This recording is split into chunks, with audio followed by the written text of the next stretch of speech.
All right, everybody, Pastor Davo here with Davo is Disc Golf. Welcome back to the channel. Wanted to give a quick intro here. Pretty fun video. It's with Pate Disc Golf, which I'll have linked in the description. He and I went out and played a fun little, intended to be 9 holes. We ended up having to wrap it up at 8 due to time constraints. We're going to start a head-to-head matchup between PJ and I, and we may do different parameters going into that, but fundamentally we're going to do a monthly match. So this time what we did was, just to get some content out, we took 4 discs each from Goliath Discs, since we both are currently working as ambassadors for Goliath Discs. His suggestion was we each take a putter, mid-range, fairway, and distance driver and go head to head for 9 holes. Well, only ended up playing 8. Once again, it's going to be a voiceover. He chose the 4 discs from Goliath to be the Genesis putter, which is what I use as a throwing putter, and I chose the Waymaker. We both chose the Redemption mid-range, which is a 5502. For the fairway, he chose the Goliath Enoch, which was the one that I parked the basket on in the last video. Great disc. And I chose that green disc from that last video, which is the Goliath Chainbreaker. Really got outside my comfort zone, but I knew I would need something to meet hook on a few places, and want to force myself to get better, so I'm throwing discs that I don't necessarily have the full skill set yet to throw. And then for a distance driver, he chose the Ambush, which is the disc that I told you is missing from my bag, and I chose the Slingshot. So he went with the 12.6 -3.2, and I went with the 13.6 -2.2. Without further ado. All right, so here we are at Fort Massac, as I said. T-pad 1, hole 1, 454 to the pin, par 3. I threw a bad shot, but somehow managed to get the local route through the tree there with the slingshot. He threw the ambush. Ended up getting what is the line, which is, in my opinion, the best line, which is to go right of the big tree. You're kind of throwing at that bush there on the right that you see from him. If you get to the bush, you're about 330. So anywhere around that bush is pretty good for par disc golf. I managed to throw right in line with the bush, snuck through a tree. We both managed to get our layups and make our pars in. Hole 2 here, he went again with the ambush off the tee, and this is where I go with the chain breaker off the tee, trying to take what is the technically best route, which is to get out over the road like you see there on my second shot after hitting the tree, and then just land, I mean, almost exactly where you saw my disc land. You're supposed to get there on your first throw, and it gives you the closest thing to a fairway to the basket. PJ likes to take the inside route here, which there is a smaller set of openings. So he threw that Anheuser ambush, or that kind of flippy ambush that turned over. Got a pretty good upshot with the Enoch right through the middle of the trees, and then just launched it way past the downhill basket on his upshot, which you'll see where he's sitting in his putt next. But I ended up a little short on my third, missed my putt. I got the tap in here. Honestly, par on this hole is pretty good for us. Bogey is pretty average. Holes 1 and 2. If I'm shooting par on hole 1 and 2 through here, I'm really happy. I'm ecstatic whenever I get to 1 under, which I did not.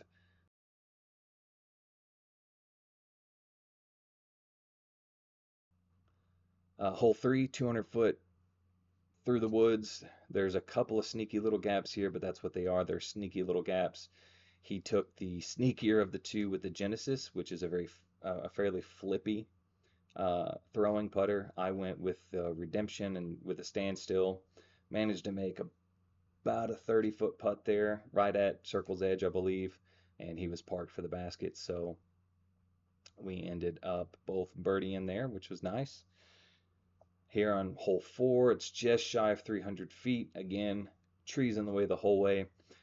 The best route is probably to forehand or turnover shot along the left side there and get around the trees and then come into the basket, though there is a straight shot route if you can keep the disc low enough. He got a good upshot here, and I managed to nearly park the basket on my upshot with the Waymaker. Not a bad go at it. And then he just just misses his putt here. It was actually a pretty good effort considering he had that big tree in his way that he had to kind of throw around. He challenged me. This was just outside of the comfortable tap-in range, and so I was laughing because I made that putt, as you can see. And then here we are, what, hole 5. As you see, I just shanked it.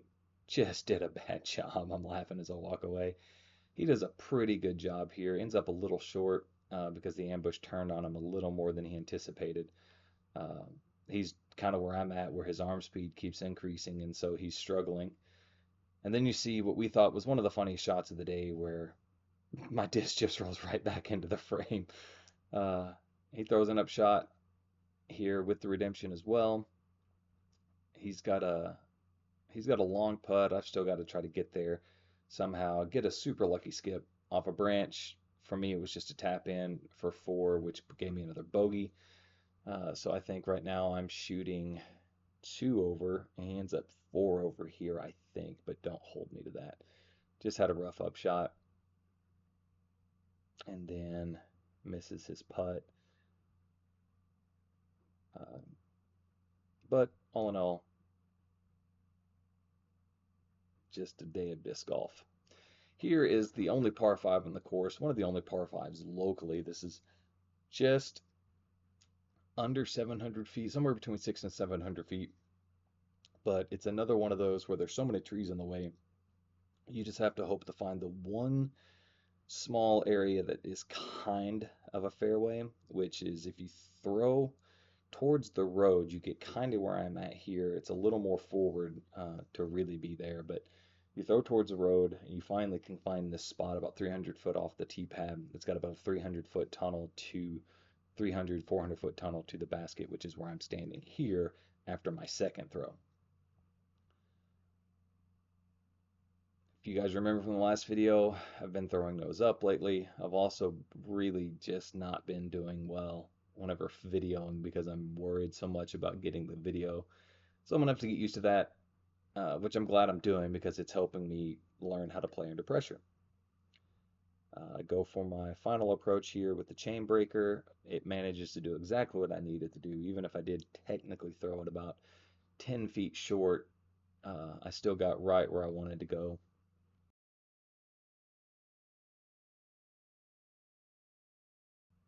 And then we have the bane of my existence hole.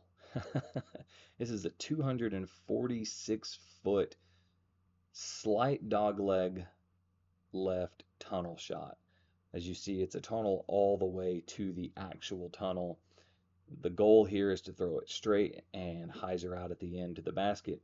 PJ usually does really good here, but just didn't throw the disc he's comfortable with, and so hit a tree, went way left, and then I had him throw 2 upshots here because we weren't really sure what the best disc was, and we ended up liking the disc that I thought might have been better for him here. So that's what we went with for him. I thought that was a worthwhile mulligan. No need to be just trying to pitch out of the woods. We know what it's like to pitch out of the woods. Let's try to get a decent shot, right? If I'm not mistaken, I managed to make a par here, and he went 1 over, but I don't remember. I'm not keeping score either. Another par 3 here that I've actually done really well at lately. This used to be a very difficult shot for me because it's a 330-foot hyzer. So you need a stable disc that you just throw wide right, or if you forehand or left hand, you throw wide left, and you just go around all the central trees and come back towards the basket. PJ had a pretty good shot here, a little short. I think he hit a low-hanging branch. I don't remember, but honestly, it was still just a great shot. You see that I was ashamed of my 2 shots. I took 2 shots here. I told him I was gonna hide one from the video, but I try not to lie to you guys. So I went ahead and showed you both. I threw one straight into the tree in front of me, then I threw another straight into the branches in front of me. And this, of course, was the last hole we played for the day. So here's my brilliant miss of the upshot, or of the putt rather. I throw another one knowing he's about to putt, hoping it would distract him. That's why we're both laughing there.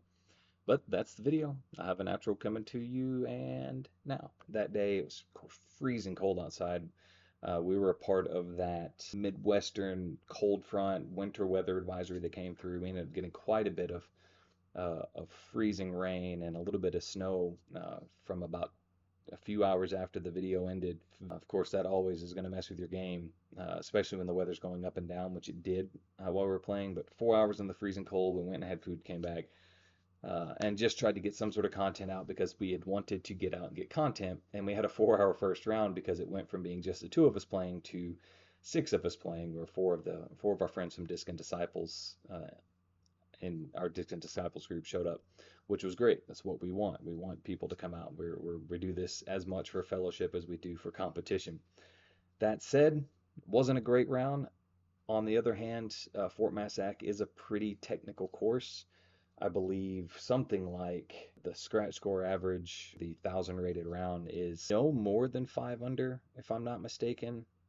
So, I mean, par golf out there is, 950, probably a 920 to 950 rated round, which is why I said in the last video that I think I've played up to 920 or a little higher because I've played par golf out there a couple of times. I've gotten very lucky to make up some strokes on some easier par fours out there and not miss strokes. PJ is a good friend. I love getting out there and throwing with him. He's the one who got me into disc golf. He's the reason why I'm taking it serious. I think the next video that I'll do will go ahead and be the what's in the bag. I'm still missing a disc, which I'll tell you that story in the what's in the bag video, even if I've got the replacement for it. I do have some ideas, such as I just bought an entirely used setup off of Facebook Marketplace that showed up after I've made some finalizing purchases for my what's in the bag video.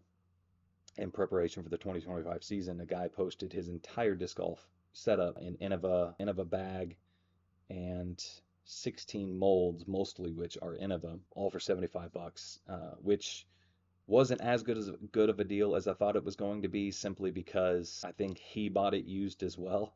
But even so, there were still some good discs in there. The bag is in pretty good quality. I found like $2 in quarters in there, so I made $2 back.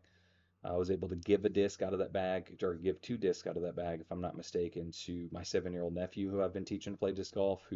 But what I'm going to do is I took those discs and I put them in my old bag, which is just a cheap bag I bought off of Amazon, and I'm going to go out and do a 9-hole only those discs round.